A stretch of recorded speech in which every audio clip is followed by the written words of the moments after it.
Qu'importe que l'on quitte ou que l'on soit quitté, les ruptures se ressemblent souvent. On s'accroche aux souvenirs, aux habitudes, au confort perdu du couple déchu. On ressasse, on a un peu honte, on essaie d'oublier, de s'abrutir. Et un jour, enfin, on sort la tête de l'eau et miraculeusement la vie reprend.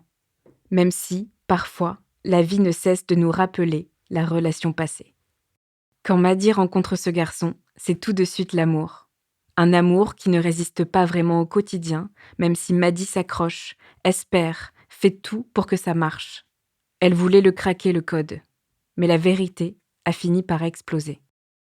Attention, cet épisode aborde des sujets sensibles. Pour en savoir plus, reportez-vous au texte de description de l'épisode. Vous écoutez Transfert, épisode 230, un témoignage recueilli par Grégory Cureau.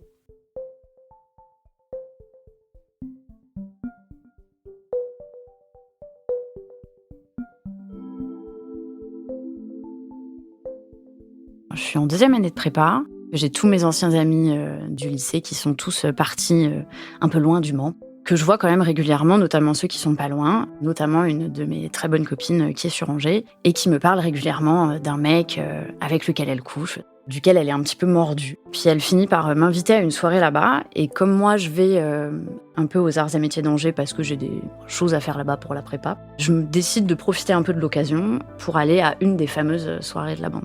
J'arrive à cette soirée et je rencontre un peu toute la petite bande et notamment ce mec-là qui a apparemment beaucoup entendu parler de moi. Il connaît plein de choses sur moi, sur ma vie, sur ce que je fais et il a l'air très intéressé. La soirée se passe plutôt bien à part que il me colle un peu au basque, quoi. Tout le temps me regarder avec des yeux de poisson frit, de vouloir parler avec moi, d'être attentionné mais à un point un peu intrusif. Il me fait beaucoup de rentre-dedans. Ça met une ambiance un peu bizarre en plus dans la soirée parce que ma copine, à l'époque, elle couche avec et elle craque un peu sur lui. Il y a une autre fille dans la soirée avec qui apparemment il couche aussi à ce moment-là. Les 2 filles, elles me regardent un peu mal alors que moi, j'ai rien demandé à personne. J'essaye de l'ignorer, même s'il me colle.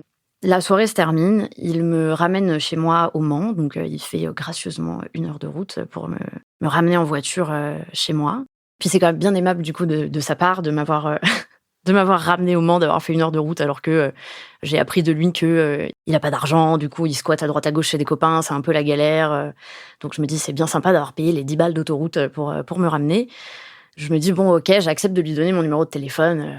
Et les semaines suivantes se passent, il m'envoie plein de messages, il s'intéresse à moi, il me pose plein de questions, il me fait plein de compliments, il me fait me sentir assez spéciale, extraordinaire, tout en mettant parfois un peu l'emphase sur le fait qu'il y a beaucoup de filles qui lui courent après, mais qu'elles l'intéressent pas, que moi je l'intéresse. Et il va faire un peu ce que moi j'appellerais des coups d'éclat, un peu des coups d'éclat du romantisme, où je me dis waouh, c'est incroyable quand même ce mec, ce qu'il fait pour moi. Par exemple, il va faire l'aller-retour Angers-Le Mans en voiture à 2h du matin, juste pour fumer une clope avec moi en bas de chez mon père pendant que je fais une pause dans mes révisions. Moi, je dois aller au ski avec ma famille. Et je lui dis peut-être 1 semaine avant. Et puis quand j'arrive au ski, hasard du calendrier, c'est le destin. Il est aussi dans la même station.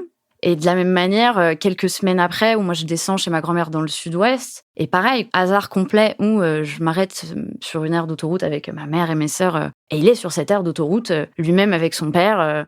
Toutes ces petites choses-là font que petit à petit, on s'embrasse, on couche ensemble, et puis on se met ensemble. Et il s'installe chez mon père après ça, un peu subrepticement, c'est-à-dire qu'il me dit ouais, ça te gêne pas si je dors chez toi ce soir? Je lui dis bah non. Et sauf qu'après moi je suis censée rentrer chez ma mère, donc je lui dis bah moi il faut que je rentre. Il me dit ah bah OK, rentre. Moi j'ose pas trop lui dire, je dis mais tu restes là? Oui oui si ça te va. Et c'est vrai que pendant toute cette période, quand je suis chez mon père, ça m'enlève un gros poids des épaules parce qu'il s'occupe de moi, il va faire les courses, il va faire à manger, il va s'intéresser à ma vie, me demander comment ça va, me dire est-ce que tu veux que je t'interroge sur tes trucs de physique quantique. C'est assez idyllique en fait cette période. Puis je passe mes concours, je décroche une école d'ingénieur sur Toulouse et la question se pose de qu'est-ce qu'on fait? Donc il me fait cette espèce de grand monologue un peu dégoulinant de beaux sentiments et de passion, de me dire mais c'est pas possible, mais comment tu peux imaginer descendre sans moi? Forcément, je vais venir avec toi. Moi, si je suis pas avec toi, ma vie, elle a aucun sens, et cetera. On déménage là-bas. Tout est à mes frais, c'est-à-dire que c'est moi qui paye l'emménagement, qui paye le loyer, qui paye les courses. Et puis, l'école d'ingé, où honnêtement, ça se passe pas forcément très bien. Moi, j'ai toujours eu beaucoup de mal à me faire des amis et l'école d'ingénieur a pas fait exception. Et donc, j'ose pas trop, j'ai du mal à parler aux gens et j'ai pas très envie d'aller aux soirées d'intégration. Et puis, moi, je tergiverse un peu toute seule dans ma tête. Je me dis, bah, ce serait bien que j'y aille parce que, bon, sinon, vraiment, je vais passer 3 ans toute seule, mais en même temps, j'ai pas du tout envie. Et je lui fais un peu part de mes réflexions. Et en fait, il ne m'aide pas du tout parce qu'il me dit, ce serait bien que tu y ailles parce que, bon, si t'as pas d'amis, c'est un peu la loose, quoi. Et quand je lui dis, bon, ok, du coup, je vais peut-être y aller. Il me dit, ah, tu veux y aller? Ok, bah vas-y, très bien, pas de problème. Et je finis par y aller. La soirée est abominable, honnêtement, c'est horrible. Mon école est très loin, dans une espèce de zone industrielle où il y a pas de transport passé 19h. Et du coup, je me retrouve un peu coincée là-bas, vraiment dans une soirée, mais atroce. J'ai qu'une envie, c'est de rentrer. Sauf que je peux pas rentrer, donc il faut qu'ils viennent me chercher. Donc je lui envoie des messages, je dis ouais, ça se passe pas très bien, tu pourrais venir me chercher. Et il me répond pas, il me répond pas. Je l'appelle, il répond pas. À un moment, quand je l'appelle, il finit par me répondre et me dire bah t'as voulu y aller, t'y restes quoi. À un moment, moi, j'avais un peu réussi à me faire un peu un pote que j'aimais bien. Et puis, en rentrant de l'école le soir, on est dans le métro et je dis à ce pote-là, je dis ouais, bah si ça te dit, monte chez moi, passe boire un coup. Puis j'envoie un message du coup à mon copain pour lui dire bah ça te gêne pas si je passe avec un pote. Pareil, il me répond pas. Bon, je me dis bon bah je le fais quand même. Allez, soyons fous. Et puis j'arrive avec le pote à la maison et je dis bonjour et il me répond pas. Donc mon pote il dit bonjour. Puis mon copain il répond pas. Donc on va dans le salon et je lui dis ouais bon bah du coup j'ai ramené mon pote et tout. Il me dit et vraiment il me répond pas comme ça. Donc je me dis bon c'est pas grave, on va aller se mettre dans la cuisine pour parler. Je suis pas bien, je me dis merde, mais en fait il m'en veut, j'aurais pas dû faire ça. Et une part de moi se dit comment est-ce que je vais me faire pourrir après pour avoir ramené quelqu'un. De toute évidence, ça lui fait pas plaisir. Enfin, s'il veut pas me faire l'honneur de décrocher un mot, c'est que de toute évidence, ça lui fait vraiment pas plaisir. Je le vois que mon pote, il est tout gêné aussi, hein. Il se tortille sur sa chaise et tout, il ose pas parler trop fort. Et du coup, au bout d'un moment, il me dit bon, écoute, je pense que je vais rentrer, il est tard. Et après, effectivement, toute la soirée, il veut pas m'adresser la parole. C'est que vraiment, je lui parle, et même pour des trucs un peu logistiques, entre guillemets, où je lui dis bah, ce soir, tu veux manger quoi? Et silence, quoi. Rien du tout. Et le rare mot qui me décroche, c'est de me dire ah non, mais super, t'emmènes des gens chez moi et tu me dis rien. Non, mais OK. Il me fait des choses similaires si je vais, au ciné ou boire un verre avec des gens de mon école et cetera. Et tout ça fait que je me dis: «OK, en fait, si je ramène des gens, ça va mal se passer. Si je vais voir des gens, ça va mal se passer. Si je vais à des soirées, ça va mal se passer». Il devient mon alpha, mon oméga, le centre de mon monde. Il est vraiment tout ce qui constitue mon univers parce que dès que j'essaye d'en sortir, je me prends un gros get back dans la tronche après. Donc il est vraiment 98% de mon univers à ce moment-là. Je me rends pas vraiment compte de ce qui se passe. En fait, d'une certaine manière, ce qui est traite, c'est que comme je suis quelqu'un de très solitaire, j'ai presque l'impression que c'est un peu mon choix.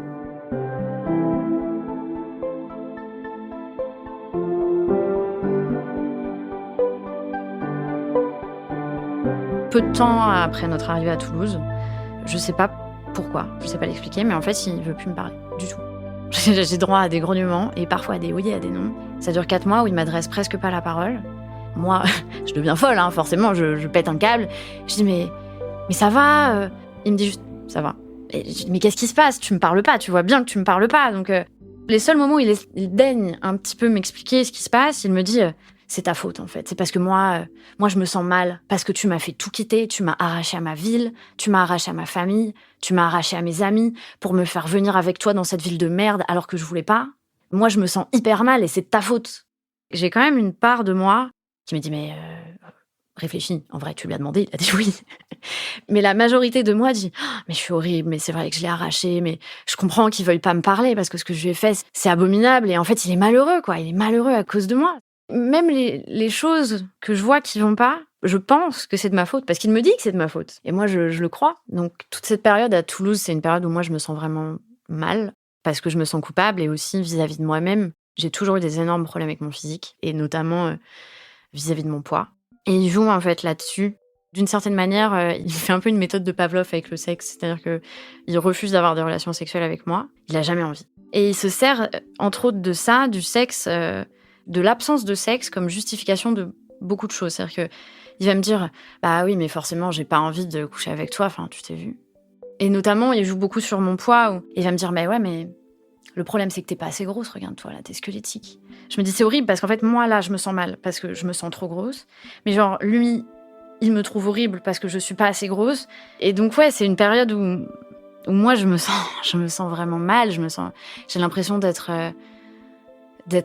physiquement horrible, d'avoir une personnalité inintéressante quand elle n'est pas délétère pour autrui, parce que moi, c'est ce qu'il me dit, en fait, que ce que je dis, ce que je fais, lui fait du mal, tout le temps.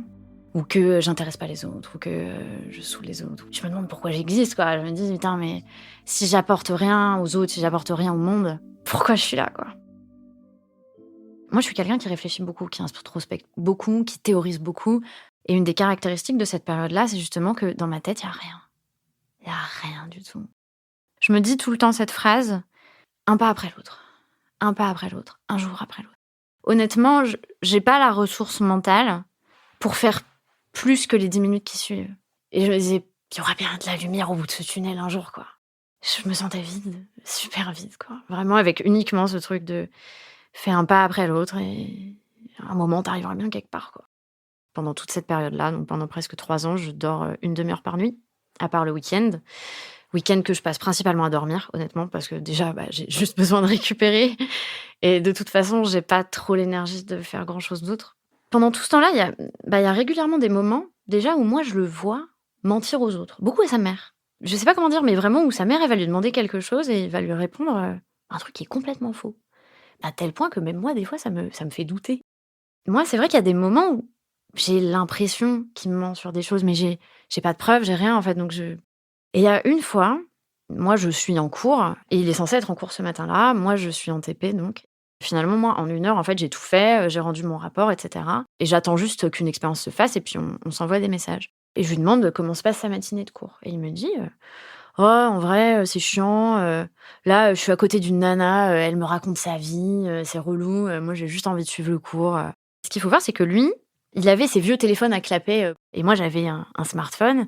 Et comme je m'ennuyais pendant mon TP, bah, du coup, je scrollais sur Facebook. Et je vois qu'il a partagé une vidéo. Et je me dis, mais comment c'est possible? Comment il a pu publier une vidéo, genre là, il y a 10 minutes, alors que il est censé être en cours et qu'on se textote et qu'il me dit qu'il est en cours? Et je me dis, je vais rien dire. J'avais quasiment fini mon TP, donc je finis mon TP, je range mes affaires, je prends mon petit métro, je rentre à la maison, du coup, 2 heures plus tôt que l'heure à laquelle j'étais censée rentrer. Heure où lui était censé être encore en cours. Et puis, en plus, pour pousser un peu le vice, moi, je lui envoie des messages pendant que je suis dans le métro. Je dis, bah, comment ça se passe? T'es toujours en cours, machin. Ah ouais, là, on va commencer le cours de biochimie, machin. Et ce qui est drôle, c'est que pendant tout ce moment-là, je me dis, peut-être que c'est un bug de Facebook. Je veux dire, on sait jamais. Peut-être que on sait qu'il y a des histoires comme ça avec les fuseaux horaires, machin, ou potentiellement il nous a mis les fuseaux horaires de la côte Est. Je n'en sais rien, c'est possible. Et peut-être qu'il n'est pas du tout à la maison. Peut-être qu'il est en cours, comme il me le dit. Et je pousse la porte. Je le trouve tout à fait en train de de jouer à LOL sur son ordi. Et je l'embrouille même pas, en fait. Sur le moment, j'ai envie vraiment, presque scientifiquement, de voir jusqu'où il va aller dans ce mensonge-là. Et donc, je lui dis ah, bah, t'es là. Je dis ah, oui.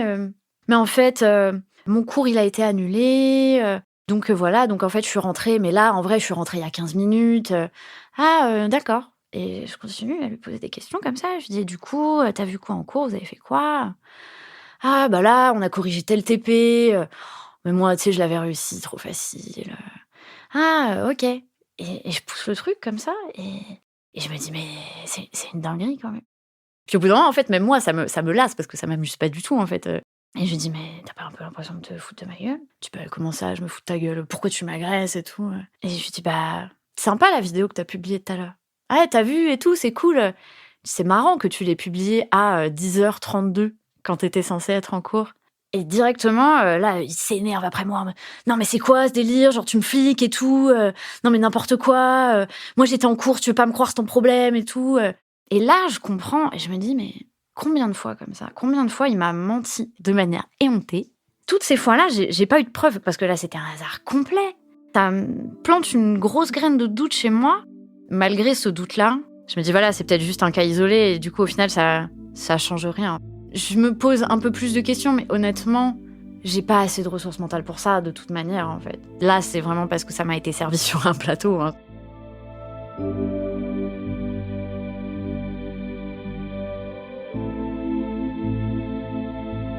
3 ans se passent, comme ça, où accessoirement je faisais tout dans la maison. C'est-à-dire qu'au-delà de tout payer, de gérer toutes les démarches administratives, notamment même ses propres inscriptions à la fac, je faisais à manger, je faisais les courses, je faisais, la vaisselle, la lessive. Quand je lui demandais de m'aider, ou bien il le faisait pas, ou bien il me faisait, le coup du, «Ah mais je sais pas faire». Mais je lui montrais, mais bizarrement la fois d'après, il savait toujours pas faire non plus. Je faisais tout et je payais tout pour nous aussi, alors qu'il avait un petit peu d'argent mais lui, il dépensait son argent pour, s'offrir des ordi de gaming ou des jeux ou des épées ou des trucs comme ça. Au bout de ces 3 ans, je suis vraiment très, très fatiguée de tout faire, tout payer, tout et je lui demande, je dis: «Mais tu voudrais pas trouver un petit boulot, mais même 8 heures par semaine pour avoir un petit peu d'argent?» Parce que, moi, c'est un peu compliqué là financièrement. Ouais, mais je trouve pas, je trouve pas. Moi, je lui cherche des offres d'emploi, je lui envoie et il les regarde même pas. Je En fait, moi, je sais plus quoi faire, quoi. Là, à la fin de Toulouse, moi, je suis exténuée. Je gère le déménagement entièrement toute seule et financièrement et logistiquement, alors que ma dernière année d'école d'ingé, c'était la pire. J'avais cours jusqu'à 19 heures tous les jours. Derrière, j'allais faire la conduite pour passer mon permis, et cetera. Donc, je rentre à la maison, il est 20 heures et puis il faut que je fasse les courses et puis la bouffe et puis ensuite que je fasse les cartons et puis que j'appelle les enfin, vraiment, ce déménagement pour partir de Toulouse arrive. Moi, je suis sur les rotules et ma mère vient m'aider pour le déménagement parce que, bah, forcément, d'avoir été isolée pendant 3 ans, bah, moi, j'ai pas d'amis. Ma mère, elle descend du Mans pour nous aider et ma mère, elle pète un câble. En fait, quand elle met le pied dans l'appartement pour m'aider à finir, elle pète un câble. De voir, en fait, dans quelles conditions je vis. De voir que c'est dégueulasse parce que, en fait, ça fait des siècles que j'ai pas eu le courage de faire le ménage, que l'appart, c'est un cendrier géant, notamment au niveau de son bureau à lui où, il écrasait presque ses clopes sur les meubles et tout. Je peux pas entendre ça, en fait, parce que moi, je suis déjà tellement, saturée, en fait, je j'ai pas l'espace mental, en fait, pour prendre tout ce qu'elle dit. On arrive à Angers pour mon stage de fin d'études, que j'ai beaucoup eu de mal à trouver parce que forcément, je croulais pas sous le temps libre pour trouver un stage. Donc je décroche ce stage, dans une boîte de pièces auto. C'est horrible parce que moi, à ce moment-là, je me dis: «Ouais, une fois qu'on aura quitté Toulouse», un peu comme si j'avais décidé que tout ce qui s'était passé d'horrible, c'était lié à Toulouse. C'était pas lié à lui, c'était lié à Toulouse. Je me dis: «Maintenant qu'on n'est plus à Toulouse, ça va aller mieux, c'est sûr» et en fait, c'est pire. Parce que mon stage est horrible. Moi, je pars le matin à 6 heures, je rentre le soir à 21 heures. On squatte dans l'ancien appart de ma petite sœur. Quand je rentre à 21 heures le soir, pareil, je fais à manger. Je rentre et il va me dire, «La bouffe, elle est pas encore prête». Bah, je viens de rentrer et je pense que ça déclenche un peu quelque chose chez moi. Le fait, d'une certaine manière, que cette espèce d'image que je m'étais faite de me dire: «Une fois qu'on aura quitté Toulouse, ça ira mieux». Le fait que ce soit pas le cas, un peu que cette illusion se brise, plus la proximité avec ma famille, en fait, que je retrouve parce que en fait, j'en peux tellement plus. Je suis tellement asphyxiée que tous les week-ends, je les passe chez ma mère et c'est des bouffées d'oxygène, quoi. C'est les seuls moments où je me retrouve un peu, en fait. Je retrouve de l'espace mental, je retrouve, des bouts de moi, en fait et à tel point qu'il y a même un moment où moi, je pète un câble après lui, en fait. Justement, un soir comme ça où je rentre et il me dit: «Ouais, tu as prévu quoi à manger ce soir?» alors que lui, il a été là toute l'après-midi, quoi. Effectivement, nous, quand on arrive à Angers, bah, lui, il avait déjà rien fait de l'année et lui, il fait toujours rien. Là, c'est facile parce qu'on est à Angers et mon père, il a une de ses entreprises à Angers. Donc je demande à mon père, je dis: «Papa, s'il te plaît, est-ce que tu peux lui filer un petit boulot?» N'importe quoi, mais qu'il fasse quelque chose et qu'il gagne de l'argent parce que moi, j'en peux plus. Donc mon père me dit: «OK, pas de problème» et il lui trouve un petit boulot dans son usine. Il fait les 2-8 en plus, donc il fait le matin à 13 heures, il a fini sa journée et cetera. Donc c'est pour ça que quand moi je rentre à 21 heures, après avoir fait les courses, que lui il est là depuis 13 heures à jouer à des jeux vidéo, à regarder des films et que je me prends un bon: «Tu prévu quoi à manger ce soir?» et en fait je vrille et je lui fais, un monologue dont j'ai le secret, ça m'arrive pas souvent, mais c'est quand j'atteins un certain stade de colère assez ultime où je lui dis: «Mais t'en as pas marre d'être vraiment une merde, de rien foutre de tes journées? Tu me fais chier, tu me fais encore une phrase comme ça, je te fous à la porte, j'en ai ras le bol» et cetera et je l'enchaîne comme ça pendant 20 minutes. Je crache ma valda et puis je me calme et je vois sa tête et il me fait des grands yeux comme ça et il a l'air complètement interloqué. Après ce moment-là où je lui gueule dessus, je lui dis que je vais le mettre dehors s'il continue, il est tout gentil. On se croirait au début, quoi. Je rentre, il a fait les courses, il a prévu des trucs à manger, il m'a même fait ma lessive une fois. Moi, je suis un peu désespérée par lui parce que je me dis: «Mais qu'est-ce qu'il va faire de sa vie, quoi?» Et à chaque fois, je lui demandais: «Bah, qu'est-ce que tu veux faire? Est-ce qu'on ne devrait pas t'inscrire à autre chose?» Et lui, il me disait tout le temps: «Mais moi, je sais ce que c'est, le rêve de ma vie, c'est d'ouvrir, une boutique de jeux». Et il me dit: «Mais pour ça, il me faut de l'argent. Donc faut que tu demandes à ton père de me donner de l'argent pour ouvrir ma boutique». Je dis: «Mais je vais pas demander à mon père de l'argent». En fait, il me culpabilise, il me disait: «Bah, après, me demande pas, ce que je veux faire dans la vie, tu le sais très bien, c'est toi qui veux pas, me donner mon rêve, en fait. C'est toi qui tues mon rêve». Et je finis par lui dire: «Bah, demande-lui, toi». Et il le fait, hein, sans bon, ce à quoi mon père, répond non. Mais c'est quelque chose qui revient régulièrement sur le tapis. Quand je lui dis: «Bah, et cette année, tu vas t'inscrire où?» «Bah, moi, de toute façon, à part ouvrir ma boutique, rien qui m'intéresse». Après ce stage-là, on part à Nantes parce que, moi, j'avais mon année d'études, derrière, qui se passait à Nantes. Et cette année, je me dis, comme justement je commençais à être un peu ragaillardie d'être revenue sur mes terres de l'Ouest, avec, ma famille et mes potes pas loin, je me dis: «Bah, cette fois, ces inscriptions, ils se démerdent». Et du coup, bah, qu'est-ce qui s'est passé? Il a pas fait ses inscriptions ou en tout cas au dernier moment. Donc il se retrouve, lui, à, être, en alternance à Angers. Alors que, bah, l'appartement que moi j'ai pris, il est à Nantes. Ce qui fait que il y a un rythme un petit peu qui s'installe. Toute la semaine, il est à Angers, chez sa mère et un peu comme, les gardes alternés des enfants, quoi. Le mercredi soir, il est il est à Nantes avec moi et le week-end. Et moi, c'est un peu la bouffée d'oxygène, l'arrivée à Nantes. Parce que en fait, il est plus beaucoup là, quoi. En plus, mon année d'études se passe hyper bien, je rencontre plein de gens, on s'entend hyper bien, je me fais des amis, je sors. J'ai principalement que moi à gérer à la maison, en fait. Et ça fait beaucoup moins de travail. Ce qui est curieux à ce moment-là, c'est que lui, quand il est là le mercredi et le week-end, il est beaucoup plus sympa qu'avant.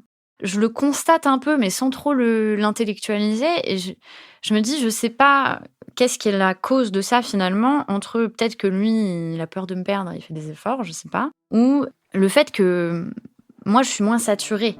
Et honnêtement, en fait, je suis tellement dans une espèce d'épiphanie à ce moment-là que j'ai juste pas envie de me poser des questions, en fait. C'est cette lumière que j'attends depuis tellement d'années, elle arrive enfin et j'ai juste envie d'en profiter. Je prends ce qu'il y a à prendre, en fait, à ce moment-là.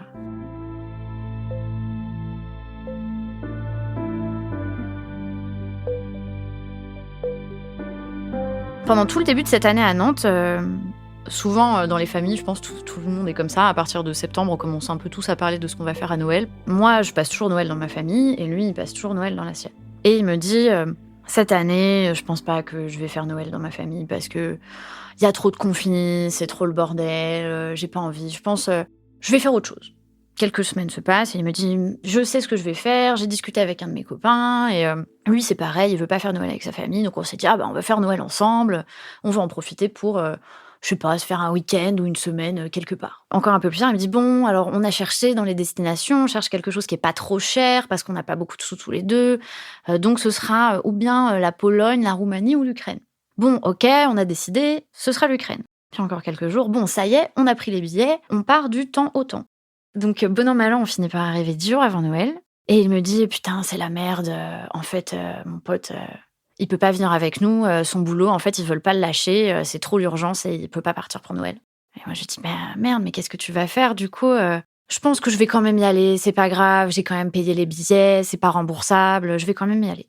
Bon, alors moi, je suis un petit peu inquiète parce que bon, l'Ukraine à cette période-là, c'est quand même pas les Bahamas, quoi, c'est un peu dangereux.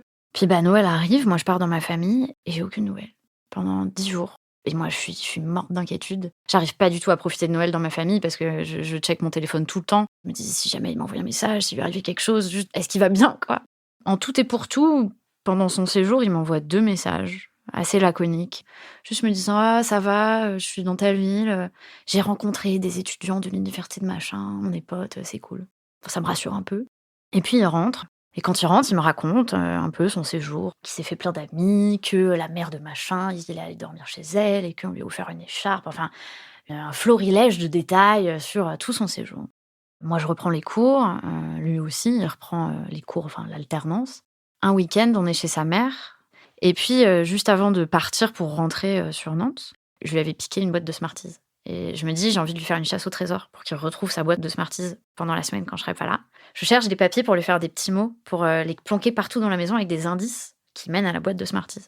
En cherchant un bout de papier, du coup, bah, moi, réflexe, vous cherchez un bout de papier, moi, je vais dans le bureau et j'ouvre un tiroir. Et puis je prends le premier cahier qui me tombe sous la main, je l'ouvre à la première page qui me tombe sous la main, cahier entièrement vide, entièrement vierge, sauf sur la première page où je vois des trucs écrits en russe, enfin en cyrillique en tout cas, que je comprends pas. et juste une phrase en dessous avec écrit, «I love you Sacha». Et là, je me glace un peu quand même parce que je me dis: «C'est quoi ce truc, en fait?» D'autant plus que je sais qu'il y a tout un petit morceau en russe que je comprends pas. Sur le moment, je me glace, mon plan, de la chasse au trésor aux Smarties, il tombe clairement à l'eau à ce moment-là. J'arrache la page, je la mets dans ma poche et j'attends qu'on prenne la voiture pour lui demander ce que c'est. On prend la voiture et je sors la page arrachée de ma poche et je lui dis: «Mais qu'est-ce que c'est ça?» Et il me regarde droit dans les yeux et il me dit: «Ah oui, mais ça, c'est parce que l'autre jour, j'étais sur Skype avec, justement mon pote Sacha, je t'en ai parlé, que j'ai rencontré en Ukraine et je lui disais: "Ouais, ce serait cool que tu m'apprennes un peu de russe ou en tout cas à écrire du russe et tout, vas-y apprends-moi un truc, et du coup, il m'a appris cette phrase-là, mais voilà, c'était un délire avec Sacha, c'est mon pote et tout». Et moi, j'achète pas. Genre sincèrement, j'achète pas. Et c'est ce que je lui dis, je lui dis: «Mais je crois pas du tout à ton histoire, en fait, je». Il me dit: «Mais je te jure, c'est ça, mais qu'est-ce que tu veux que ce soit d'autre?» Je lui dis: «Mais j'en sais rien, mais en tout cas, ton truc, j'achète pas, quoi». Il me soutient mordicus que c'est ça et j'ai beau insister, insister, insister, il ne veut pas dévier de cette version, à tel point qu'en fait, je finis un peu par jeter l'éponge, par dire: «Écoute, je te crois pas, mais tant pis, bite, on en reste là». Une semaine se passe et puis, moi je remonte un petit peu avant lui, parce que lui, il voulait aller chercher du pain et quand j'arrive dans l'appartement, en fait, j'entends un téléphone qui vibre. Sur le moment, ça m'interloque parce que j'avais vraiment pris l'habitude qu'il ait absolument tout le temps son téléphone sur lui. Mais quand je dis tout le temps, c'était aux toilettes, sous la douche, enfin vraiment 24 heures sur 24, il avait son téléphone sur lui et le fait que là, je l'entende vibrer sur la table, je me dis: «C'est hyper bizarre qu'il ait pas pris». Je jette juste un œil et je vois des messages d'une certaine Alexandra avec un nom russe et des messages, qui laissent vraiment entendre qu'il y a une conversation suivie parce qu'elle lui dit quelque chose: «Tu me diras quand tu rentreras des courses» et cetera. Donc vraiment des conversations qu'on a qu'avec quelqu'un et qui on parle énormément. Je me demande: «Est-ce que je l'interroge ou pas à ce sujet?» parce que je me dis: «Sinon il va savoir que j'ai regardé son téléphone, je vais me faire pourrir». Mais je lui demande quand même, je lui dis: «Ouais, j'ai vu que tu avais un message d'une certaine Alexandra, qu'est-ce que c'est?» Il monte dans les tours directement, il commence à m'engueuler. «Oui, tu fouillé dans mon téléphone, mais c'est n'importe quoi et la confiance et machin». J'insiste pas. Encore une semaine après, moi je cherche un disque dur, dans son sac à dos qu'il trimballait partout avec lui entre Angers et Nantes. Je tombe sur un carnet que je connais bien, qui est son carnet de dédicaces. Quand on allait à des conventions de jeux ou des trucs comme ça, il le prenait toujours avec lui pour avoir des dédicaces de Alexandre Astier ou que sais-je. Et je le vois, je me dis: «Bah, c'est curieux, pourquoi il trimballerait ça avec lui au quotidien entre Nantes et Angers? C'est bizarre». Je m'alarme pas et je me dis: «Bah, tiens, je vais le feuilleter» parce qu'il y a certains artistes, par exemple, qui ont fait des dessins et puis à la fin, il y a des pages, plein d'écritures différentes, de personnes différentes, de couleurs d'encre différentes en russe. Avec juste des petits bouts de phrases par-ci par-là en anglais, avec encore écrit des trucs, son nom plus Sacha, dans un gros cœur. Plein de trucs comme ça. Réflexe, en fait, je réfléchis pas trop à ce moment-là. En fait, je prends mon téléphone et je prends toutes les pages en photo. Je remets le carnet à sa place, dans son sac, et quand il rentre, je décide en fait de reproduire la scène qui s'est passée toute seule une demi-heure avant, mais avec lui. Je dis: «Ah bah tiens, je regarderais bien une série», je prends le disque dur, et cetera. Alors vraiment, je reproduis la scène à l'identique. Je prends le carnet, je fais: «Ah bah tiens, c'est marrant ces petits mots, c'est quoi?» Je dis: «Ah bah oui, c'est les mots que tous mes potes d'Ukraine, ils m'ont laissés, et cetera». «Ah, et ça dit quoi, tu sais?» Parce que, bah, c'est du russe, quoi. Et là, il me dit: «Ah oui, alors là, il dit à peu près ça, et cetera. Là, il dit à peu près ça». Je dis: «Mais ça, c'est quoi le truc, Sacha plus toi, dans un cœur?» Il dit: «Ouais, non, mais c'est qu'ils se sont un peu tapés un délire parce qu'il y a une des nanas du groupe, elle craquait un peu sur moi, mais voilà, c'est rien, c'est un délire». Mais cette fois, je décide de pas prendre ça pour argent comptant parce que les années précédentes, moi, j'ai beaucoup joué aux jeux vidéo, j'ai fait du compétitif et j'ai rencontré des gens de toute l'Europe et notamment un garçon qui est devenu un bon pote de l'époque avec qui on jouait beaucoup, qui était russe. Donc je lui envoie un message à ce mec-là et je lui dis: «Beh, salut Sergueï, voilà, en fait, j'ai un ami, il est allé en Ukraine et il y a plein de potes qui lui ont laissé des mots, mais il sait pas ce que ça veut dire. Est-ce que tu pourrais les traduire? Comme ça, moi, je pourrais lui montrer». Donc Sergueï me dit: «Pas de problème, je te fais ça». J'attends 24 heures et au bout de 24 heures, les traductions tombent. Bah, il y a pas que les traductions qui tombent. Clairement, moi aussi, je tombe un peu du 4e étage parce que, tous les messages, font état de, «Ouais, je suis tellement content de t'avoir enfin rencontré. Je suis pressée que tu reviennes pour pouvoir enfin t'appeler le mari de ma chère Alexandra, l'appelant, mon futur gendre ou mon futur beau-frère, et cetera. Vous faites un beau couple, machin». Bah, ouais, c'est la grosse claque. Et donc forcément, moi, je l'interroge sur le sujet. Il me dit: «Mais non, mais je te jure, c'est eux qui se sont fait un délire, et cetera», et sauf que là, vraiment, là, ça prend pas du tout, quoi, ça prend pas du tout. Mais il veut pas me dire la vérité, en fait. Et à croire que ouais, le destin, on n'avait pas fini avec moi, encore une fois, parce que une semaine plus tard, mon téléphone tombe en rade pendant que je suis en cours. Et je sais que son ancien téléphone traîne dans un tiroir à la maison parce qu'il s'est acheté un nouveau téléphone assez récemment, peut-être 2-3 mois auparavant. Donc je me dis, bon, je sais que ce téléphone, c'est une épave, clairement, mais c'est toujours mieux qu'un téléphone qui marche pas. Je le trouve, je le mets à charger, je mets ma carte SIM dedans et j'allume.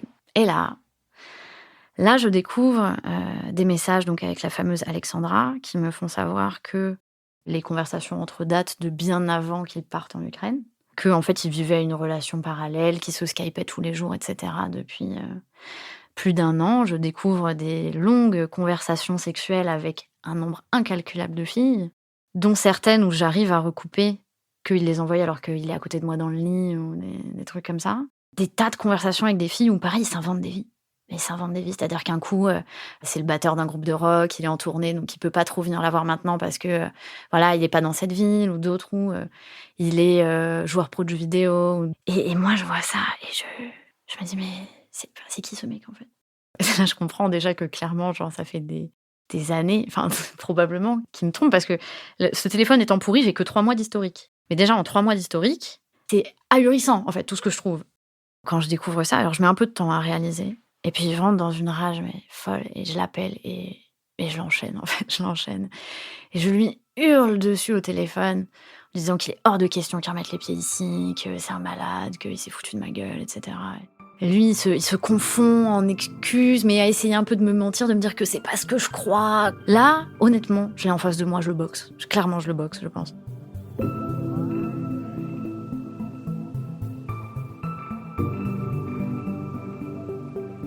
Après ça, en fait, il va y avoir un peu 2 semaines où, moi, je vais l'interroger inlassablement pour essayer de connaître la vérité parce que, en fait, ce qui m'explose à la tronche à ce moment-là, c'est que les 4 dernières années de ma vie ont été un mensonge. Je me dis: «Mais en fait, ma vie, c'était quoi ces 4 dernières années?» C'est horrible ça. On devient fou de se dire: «En fait, ce que je pensais être ma vie n'existe pas» et j'ai besoin de savoir. En fait, à ce moment-là, j'ai besoin de savoir ce qui était vrai, ce qui était pas vrai parce que tant que j'ai pas de preuves, bah, en fait, rien n'est vrai et du coup, j'ai un trou de 4 ans dans ma vie, en fait et donc je passe 2 semaines à l'interroger inlassablement et vraiment, mais je le harcèle jusqu'au milieu de la nuit et cetera et lui, il essaye de me récupérer à ce moment-là. Il essaye d'inventer des histoires au début et puis au bout d'un moment, il voit que je lâcherai pas donc il commence à m'avouer des choses, mais que sur les éléments où j'ai déjà des indices où effectivement, il m'explique que l'Ukrainienne, qui accessoirement a 17 ans, où là pareil, je commence à me dire ce mec a peut-être un problème, qu'il la connaît depuis qu'elle a 14 ans, qu'il parle avec elle depuis, et cetera. Mais que c'est que très récent, qu'ils ont un peu une relation ensemble. Et il me dit: «Mais t'inquiète, j'ai tout coupé avec elle». Et je lui dis: «Mais c'est horrible». Je lui dis: «Mais tu lui as expliqué au moins pourquoi? Tu lui as dit en fait que t'es avec une fille depuis 4 ans et demi et que c'est pour ça? Ou tu l'as juste ghostée horriblement, cette pauvre gamine?» Parce que, enfin, nous, on a 25 ans. Et j'ai dit: «Tu cette pauvre gosse de 17 ans, elle est convaincue qu'elle a rencontré l'amour de sa vie, que tu vas venir te marier avec elle et l'arracher à l'Ukraine et du jour au lendemain, ça silence radio». Je dis: «Mais tu lui dois au moins de lui envoyer un message et de lui dire qu'en fait, tu es un grand malade». Chose qu'il fait. En espérant me récupérer, je pense, parce qu'il le fait, il m'envoie le screenshot, il me dit: «Regarde, j'ai bien fait comme tu as dit». Je lui ai envoyé un message pour lui expliquer. Et voilà, donc j'arrive à lui tirer certains vers du nez, mais c'est laborieux parce qu'il veut pas. Et puis dans la conversation, il opère un switch au bout d'un moment du «je vais changer». J'ai compris, en fait, j'ai une maladie, j'ai ce qu'on appelle une addiction sexuelle, mais c'est plus fort que moi, mais je te jure, je vais aller à des réunions et j'ai déjà regardé pour voir des psys, mais je t'assure, je vais changer, c'est juste que je peux pas m'en empêcher.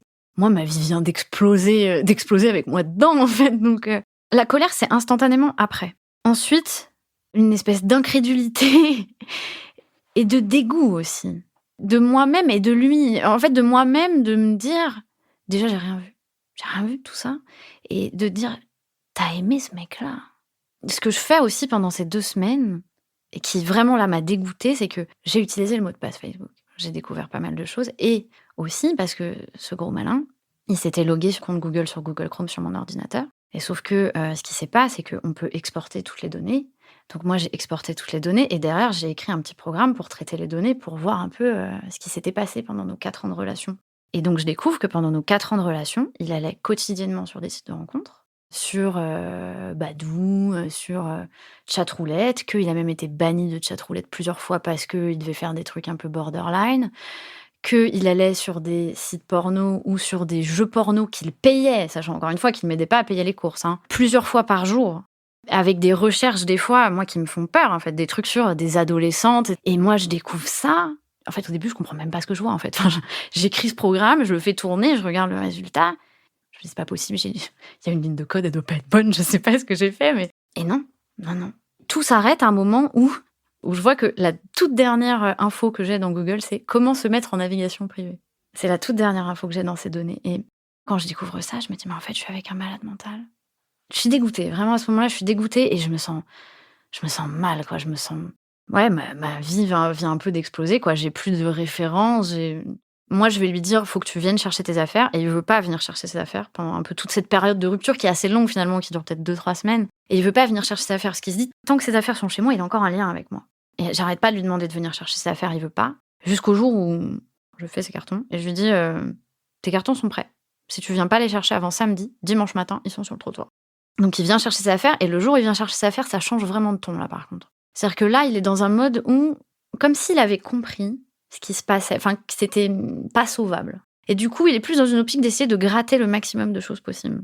Il va essayer de négocier pour récupérer des objets dans l'appartement que, encore une fois, j'ai achetés et notamment, il va essayer de me faire chanter parce que il veut attaquer son père parce qu'il a pas eu d'argent pour, pendant ses études et il veut, en fait, que moi, je lui fasse une copie des baux des appartements avec une lettre de ma main disant, «J'atteste que, il a bien payé la moitié des loyers, pendant 4 ans», de manière à ce que lui puisse réclamer cet argent à son père. Et moi, je lui dis: «Mais il est hors de question que je fasse ça, je vais pas faire défaut». Et il essaye de me faire chanter avec un truc nul en plus parce que le seul truc qu'il avait daigné faire dans l'appartement, c'était prendre la box internet, mais qui était quand même prélevée sur mon compte.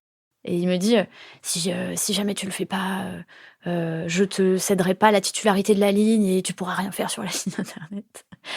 Et moi sur le moment, enfin franchement, j'en ai rien à faire quoi. Je dis: «Bah, très bien, ah, ainsi soit-il, je ne me battrai pas. Garde la titularité de la ligne». Après ça, c'est silence radio. J'entends plus parler de lui du tout et moi là, je commence à réaliser. Je pense que j'ai vraiment découvert le sens du mot dépression. Je me sentais tellement vide. J'ai la force de rien. Je suis allongée sur mon lit toute la journée, je regarde le plafond. Je mange pas, je dors pas, je fais rien, je vais pas en cours non plus. En fait, vraiment, je passe mon temps sur mon lit à ressasser ça ou juste à penser à rien. Je suis un objet, quoi, à ce moment-là, je suis une plante.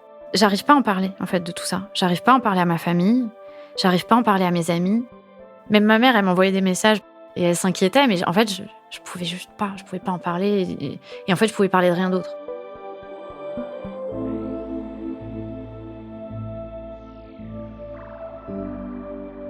Donc je suis restée dans cet état un peu végétatif pendant 3 bons mois, 3-4 bons mois. Après, je sais pas, il y a pas eu de rupture, mais enfin, il y a pas eu d'événement qui a causé ça, mais en tout cas, ça y est, je suis sortie de mon lit, quoi. Après, je suis rentrée dans une période, d'oubli. Je pense que je picolais tous les jours, je fumais tous les jours, enfin, le but, c'était vraiment de m'abrutir et de penser à autre chose. Après, il y a un moment où ça va un peu mieux, mais je suis pas encore dans un état où j'ai envie de traiter ce qui s'est passé. Émotionnellement, moi, je suis une épave, donc je suis incapable de développer des sentiments et donc en fait, je fréquente, quelques garçons à ce moment-là et c'est horrible parce qu'à chaque fois, je les blesse, en fait, parce que, bah, eux, ils s'attachent et moi, je suis vraiment incapable de ça. Quand je le recontacte, parce que c'est moi qui le recontacte pour lui annoncer la mort de Marat, j'avais besoin de me prouver qu'il avait plus d'emprise sur moi. On se revoit du coup pendant 2 mois à peu près. Il sort un arsenal de romantisme et de fusion et d'excuses et de «j'ai changé» et de «tu m'as tellement manqué, j'ai pensé à toi pendant» parce que l'air de rien, ça faisait plus d'1 an qu'on s'était pas vus. Des trésors, hein, vraiment et ça prend pas. Et je suis fière de moi à ce moment-là parce que ça prend pas. Même de le voir faire avec un œil presque un peu extérieur, vu que j'ai eu le temps de prendre un peu de recul, je commence à déceler un peu comment fonctionne le mécanisme. Et déjà, j'ai un peu honte de moi à ce moment-là parce que je me dis: «Putain, je suis tombée là-dedans» et je commence à réaliser à quel point c'est un fou furieux. Moi, il me saoule, en fait, justement, à me jouer les violons, là, toute la journée, vu que justement, maintenant, ça y est, je vois au travers et du coup, juste, ça m'énerve, quoi et en fait, le déclencheur de ça, c'est que cet idiot, encore une fois, il se log sur Skype sur mon ordinateur et il oublie de se délog et en fait, je vois une conversation avec, une autre fille, qui drague, honteusement, et en fait, sur le moment, en vrai, quand je vois ce truc-là, j'éclate de rire Parce que je me dis: «Mais non, mais c'est un sketch, genre c'est un sketch, c'est pas possible. Le mec, ça fait 2 mois qu'il me joue les violons de mais j'ai changé, j'ai repensé à tout et cetera et il fait ça, quoi» et en fait, c'est sur le moment, vraiment, ça me fait rire. Donc bon, je le vire, je lui dis: «Ouais, écoute, c'est bon, ça suffit, quoi» et après ça, là, je commence à réfléchir un peu à tout ça. Ce qui fait que je commence aussi à avoir peur. Je commence vraiment à réaliser à quel point il est complètement fou. Parce qu'en plus, moi, je commence à ce moment-là, enfin, à en parler autour de moi, à en parler à ma famille, à mes amis et cetera. Ma mère me dit: «De toute façon, tu sais, j'ai jamais pu le blairer» et elle m'explique pourquoi. C'est que tout au début de notre relation, quand il était chez mon père et mes sœurs qui venaient régulièrement, en fait, il a posé des questions très bizarres à mes sœurs. Elles devaient avoir 17 et 14 ans. Leur demander, «Ouais, ça doit être bien des gros seins comme ça, pour faire ci, ou toi, est-ce que tu fais des fellations?» et cetera, à mes petites sœurs. Donc j'apprends ça et ma mère me dit: «En fait, quand c'est arrivé, tes sœurs, elles sont venues me le dire tout de suite, en disant: "Mais qu'est-ce qu'on fait?" et ma mère, elle leur avait dit: «Mais le problème, c'est que là, votre sœur, elle est trop mordue, donc elle écoutera rien». Et en fait, je commence à apprendre des choses, en fait, comme ça, vu que je commence à creuser, ça y est, en fait, je commence à essayer de démêler un peu tout ce qui s'est passé et je commence vraiment à avoir peur, à tel point que je dors avec une tringle à rideau à côté de mon lit parce qu'il veut pas me rendre les clés et du coup, moi, je dors avec une tringle à rideau en métal à côté de mon lit. Je me dis comme ça, si jamais il vient pour, je sais pas quoi, en fait, pour m'agresser ou que sais-je, pourrait me défendre, j'ai une tringle à rideau. Il a fini au bout d'un moment par déposer les clés. Je me rends compte que je suis complètement bousillée. J'ai toujours été d'une nature un petit peu méfiante, mais là, c'est au-delà du réel. Dès que je rencontre des hommes, je pars du principe qu'ils sont en train de me mentir, de me manipuler et qu'ils vont me faire du mal. C'est vraiment un peu pavlovien. On voit beaucoup ça chez les chiens qui ont été maltraités. Quand on tend la main vers eux, en fait, direct, ils sortent les crocs parce qu'ils pensent qu'on va les frapper alors que c'est pour les caresser. Et moi, j'étais vraiment dans cet état-là. Émotionnellement, je suis en jachère complète. Je rencontre des garçons très bien et il se passe rien. Entre autres parce que je me dis: «Je sais pas dans quelle mesure il est pas en train de me mentir et de me manipuler là». En fait, j'en sais rien, j'ai aucun moyen de le savoir. Je me suis fait avoir une fois, pourquoi pas 2. Donc comme j'ai conscience que, je suis dans un très mauvais état, je prends la décision d'aller voir une psy, qui est motivée par, 2 choses. La première, c'est que, je rencontre un garçon très bien. Je me rends bien compte avec lui, en fait, que j'ai des gros blocages. Moi, je lui dis, par exemple: «Il est hors de question que j'habite avec quelqu'un de nouveau». Donc il y a ça et la deuxième raison, c'est, un retour finalement, de mon maintenant ex dans ma vie. Parce que je sais qu'après moi, il s'est marié avec une Américaine qu'il est allé chercher aux États-Unis. Il s'est marié avec elle là-bas et qu'il a ramenée en France. C'est des amis à moi, en fait, qui me disent ça parce que j'ai toujours des amis, du coup, qui eux l'ont toujours, sur les réseaux sociaux. Un jour, je reçois un message d'une copine qui me dit: «Waouh, il s'est passé un truc avec l'américaine». Je dis: «Ah bon, quoi?» et la copine m'envoie un screenshot. Elle m'envoie un screenshot de l'américaine, en l'occurrence, qui met un gros pavé sur le mur, de mon ex, avec des photos et cetera, en disant qu'il l'a trompée avec telle fille. À l'américaine, c'est-à-dire qu'elle l'affiche, elle lui fait des traces de clés sur sa voiture et tout, genre à l'américaine, quoi. Cette copine, je sais pas pourquoi elle m'envoie ça, si c'est juste pour l'info ou si c'est en se disant, pour un peu pour me dire: «Tu es pas toute seule», tu vois? Moi, quand je vois ça, ça me fait vachement de peine. Ça me fait vachement de peine pour elle parce que je comprends, en fait, là où elle est, là, maintenant. Et du coup, je lui envoie un message, en fait, à cette fille-là, assez bref, où je lui dis, «Je sais ce qui s'est passé avec lui. Moi, je veux juste que tu saches que c'est pas de ta faute, que t'as rien fait pour mériter ça. Et que si jamais tu veux en parler, bah, moi, je suis là».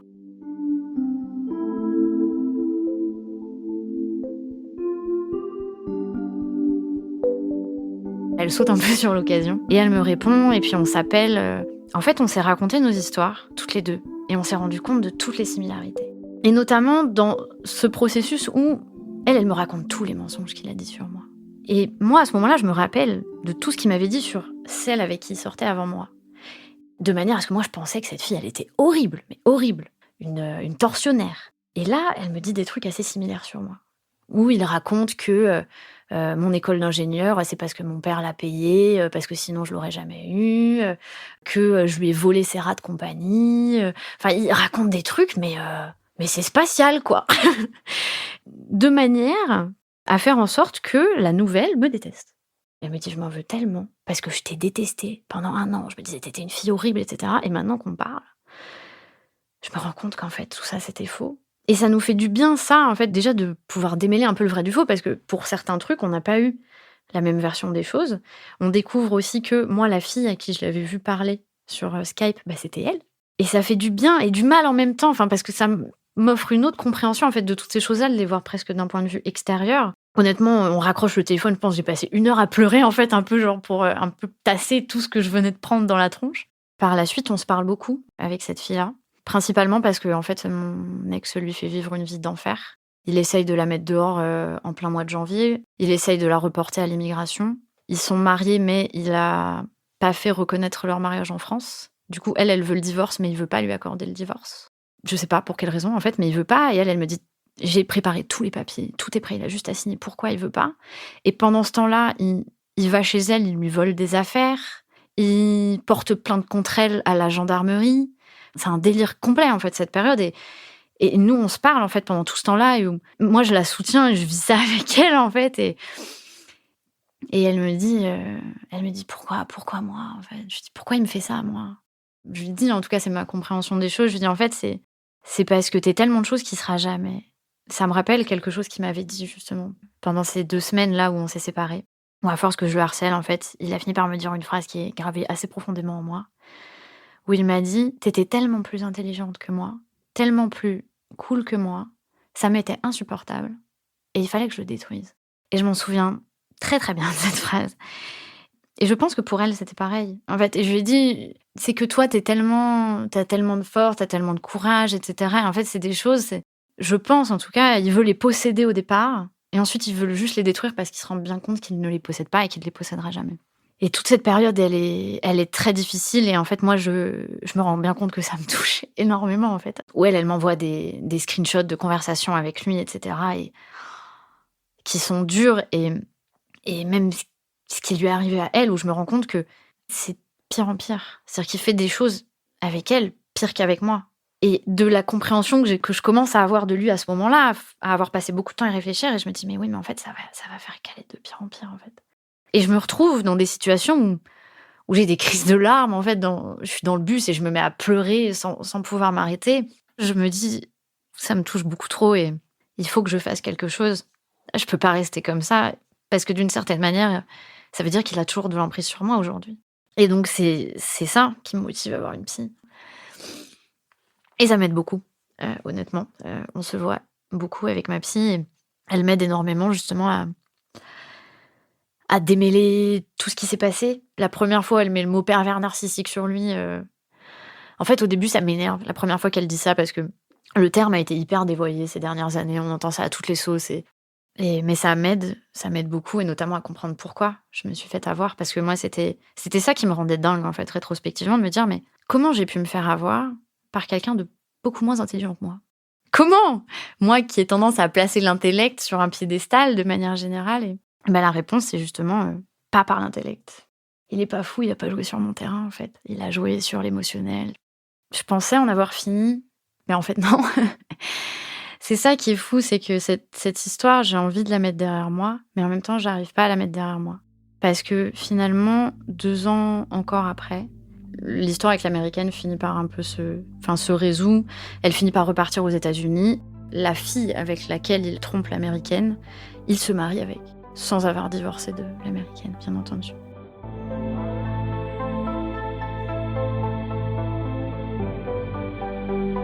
2 ans se passent, la fameuse fille, sa femme, on a des contacts en commun et 2 ans après, en fait, moi, j'ai un de mes meilleurs amis avec qui je discute qui me dit, «J'ai eu un message de cette fille-là qui me demande, si, elle peut venir parler avec toi parce que ça s'est terminé avec, ce mec-là et qu'elle a besoin d'aide».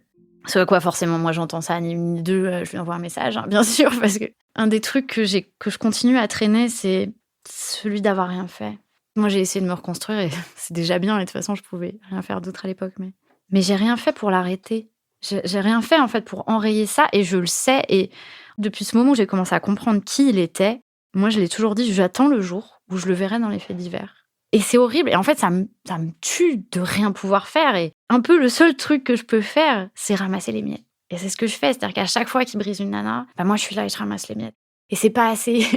Et du coup, avec cette fille-là, on s'appelle et pareil, thérapie de groupe et voir les similitudes où elle, c'est pareil, il lui a fait la loi du silence, à pas lui parler pendant plusieurs mois ou plusieurs semaines. Sauf que encore une fois, c'était l'escalade parce que comme à chaque fois, il s'en sort impuni, il va de plus en plus loin, où là, il y avait de la violence physique. Enfin, ça allait vraiment très, très loin et surtout, ce qui est terrible quand elle m'appelle et qu'elle m'explique, en fait, ce qui s'est passé, c'est que la raison pour laquelle eux se séparent, c'est parce que, il a enfin réussi à ouvrir sa boutique grâce à l'argent de cette fille-là, parce qu'il aime bien plutôt choisir des filles qui ont de l'argent ou des familles avec de l'argent. Donc ils ont eu une petite stagiaire de 3e et elle a découvert qu'il se passait quelque chose avec la petite stagiaire de 3e.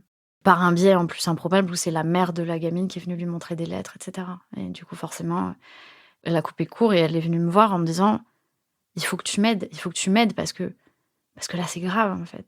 C'est une enfant dont on parle».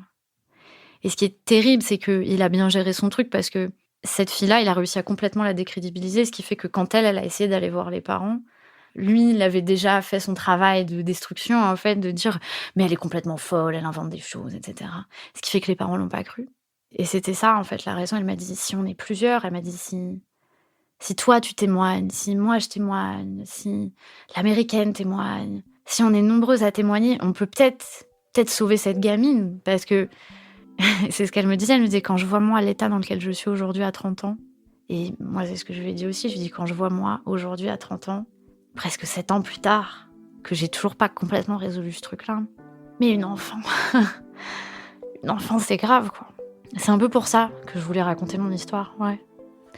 C'était un peu, ce témoignage que j'ai pas fait, cette dénonciation que j'ai pas faite, bah c'est ça.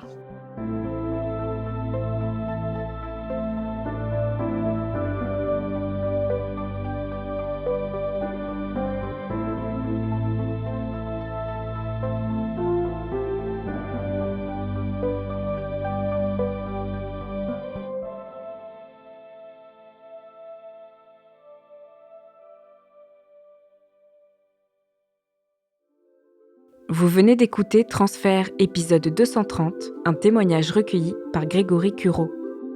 Il a été produit et réalisé par Slate.fr sous la direction de Christophe Caron et Benjamin Septem-Ours. Production éditoriale, Sarah Koskiewicz. Prise de son, montage et réalisation, Victor Banamou. Musique, Thomas Loupias. L'introduction a été écrite par Sarah Koskiewicz et lue par Aurélie Rodriguez. Retrouvez Transfert tous les jeudis sur Slate.fr et sur votre application d'écoute préférée. Découvrez aussi Transfert Club, l'offre premium de Transfert. 2 fois par mois, vous aurez accès à du contenu exclusif, des histoires inédites et les coulisses de vos épisodes préférés. À retrouver sur slate.fr/transfertclub et sur toutes les plateformes de podcast. Pour proposer une histoire, vous pouvez nous envoyer un mail à l'adresse transfert@slate.fr.